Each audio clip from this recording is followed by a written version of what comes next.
That's really nice.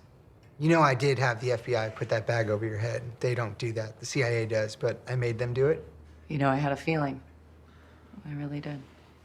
It's a good feeling, because that is what I did, and it was very funny and cool. Well, I guess it's time to get political. Don't Look Up is an interesting case. The film focuses around a comet that will essentially destroy civilization as we know it, and two low-level scientists, played by DiCaprio and Jennifer Lawrence, desperately try to warn people in an attempt to prevent it. But despite this outcome being incredibly obvious, nobody gives a damn. As a result, the film received a lot of criticism over its depiction of people being unrealistically stupid, but then again, it is satire, and well, that's kind of the idea. This resulted in very mixed reviews, as expected, and as for me, I really don't see why. Yeah, it's stupid, but again, that's the idea, and in this case, I think it's done in a reasonable manner. By that I mean I can't find any well-known complaints that I really agree with, so let's analyze Don't Look Up and see if any of the reviews are remotely well-founded. We open with making a sandwich. Off to a good start. And now we're not. The movie doesn't take too long to get going, as one of our lead scientists, Cate, quickly learned of the comet's existence. I'm just so thrilled for you, Cate. To Comet DiBiase, right? Cheers. All right. Not the response I expected. Obviously, they don't realize the true severity just yet, until Dr. Mindy does a bit of calculating and realizes they're kinda fucked. You know what, guys? Let's call it a night, huh? And with the exception of Cate, he doesn't tell anybody, because that's what you do. They get in contact with Dr. Oglethorpe because apparently this movie has a dumb last name gimmick. Could it be a coincidence? And he does, in fact, take it seriously, so they head down to DC, in what I'd assume to be a very unpleasant trip, but there is some good news. I'm Dr. Oglethorpe, but you can call me Teddy. You see, good news. I mean, you didn't want me to have to keep saying that last name, did you? So we have our color-coded titles, and it turns out they're not going to get to speak to the president on this day, but there's something more important to discuss. The snacks are free. What? The general, he charged us for the snacks, but they're free. Okay, that's fucking brilliant. The idea that the general actually charged them for free snacks is hilarious, and yes, it's gonna be a running gag.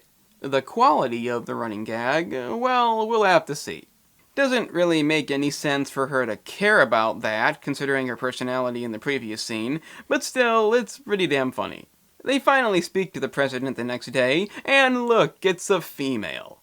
Well, we've never actually had a female president. I sure hope this doesn't mean they're gonna pull that perfect female character bullshit. Fortunately, no. They tell the president exactly what's gonna happen, and luckily the satirical nature of the movie is kept intact. Please, don't say 100%. Can we just call it a potentially significant event? Yeah. As you can see, they're way more concerned about the politics of the situation, the way things look. Cannot go around saying to people that there's 100% chance that they're gonna die.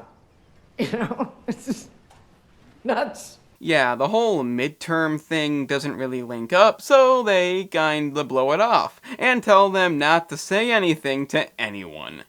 We're then introduced to Peter Isherwell, the CEO of tech company Bash, and he's the best thing about the movie. And you know, now all those years of work have come to fruition with Bash Life.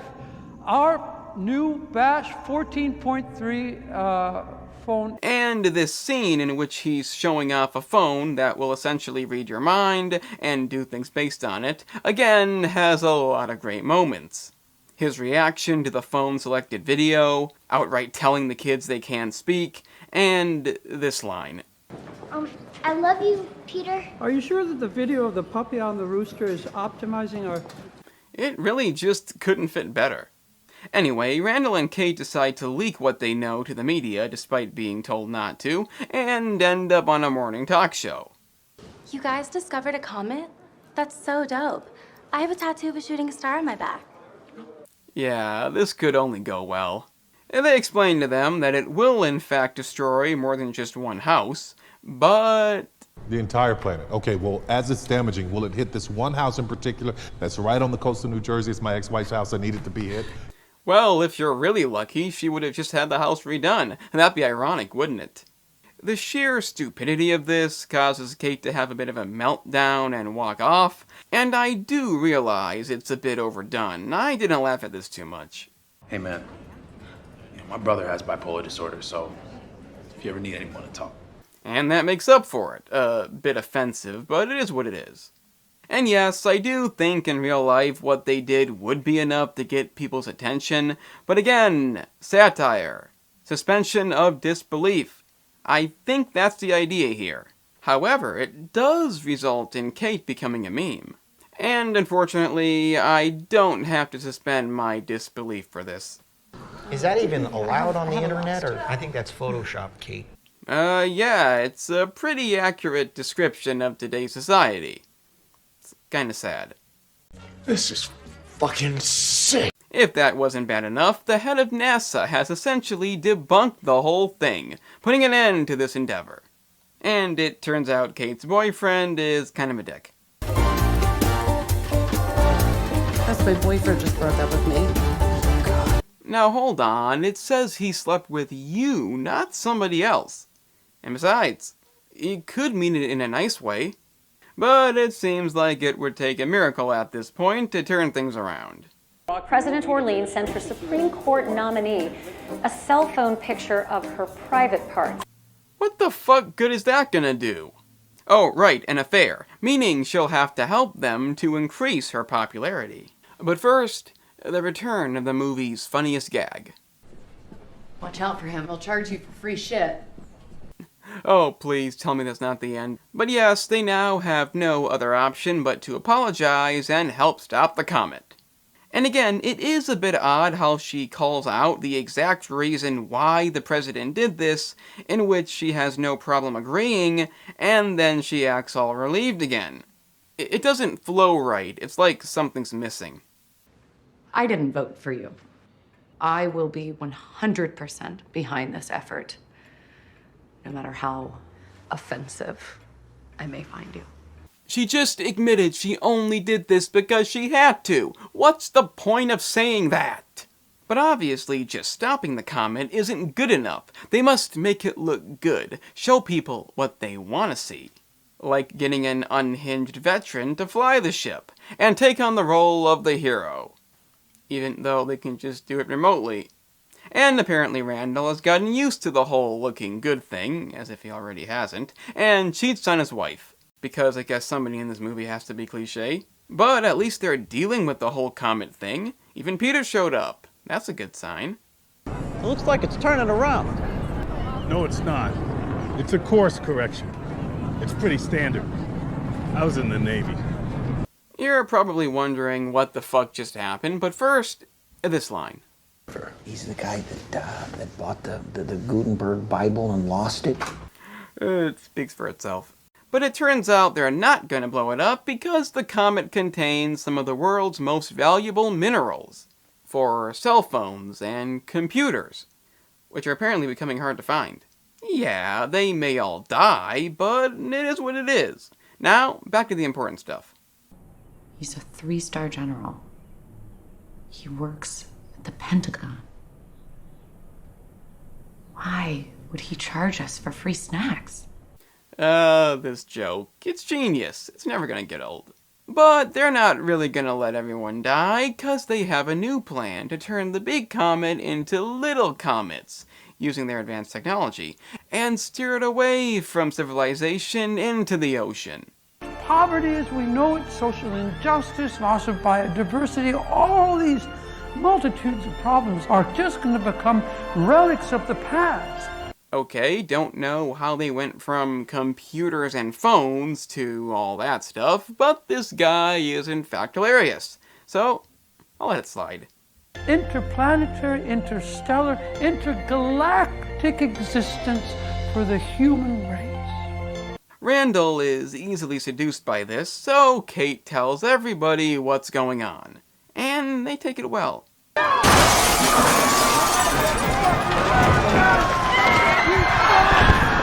You know, for today's standards.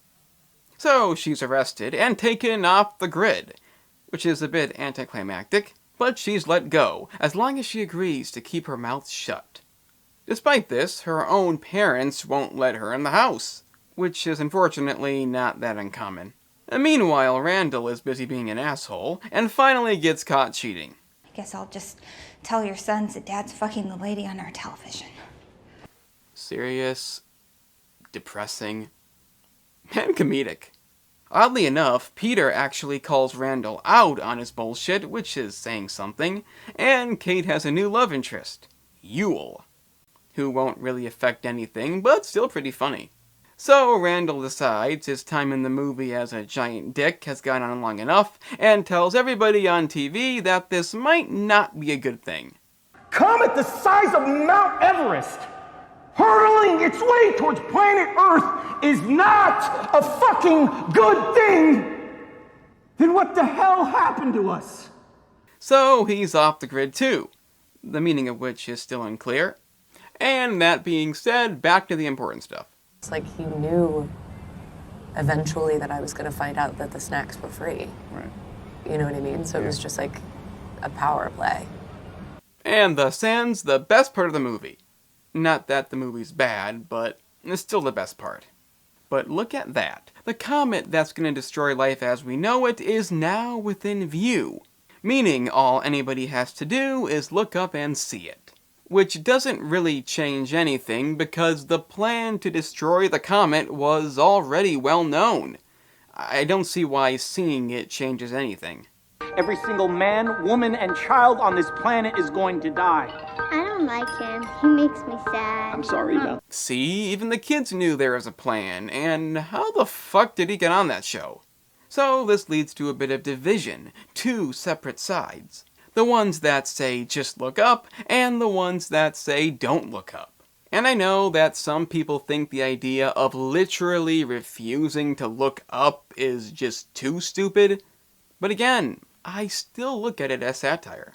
Unfortunately for them, any remote hope is lost after Rylance cuts Russia, India, and China out of the mining deal.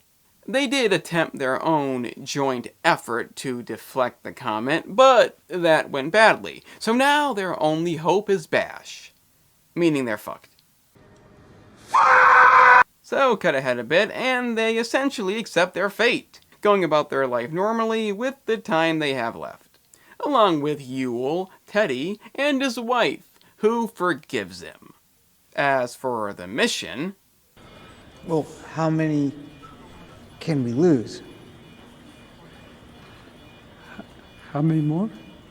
So that's not happening, and the elites head off to their sleeper spaceship to find a new planet to destroy. And they do offer Randall a seat, along with one other, because apparently they have just that in a ship with 2,000 seats. He obviously declines this, telling her and her son Jason to have a good time. Jason? Oh, shit. Again, this scene is just so stupid, it fits in perfectly. She's come back. Yeah, I haven't really mentioned him yet, but this makes up for it. So the comet hits, killing everybody, and you know what? Hang on a second.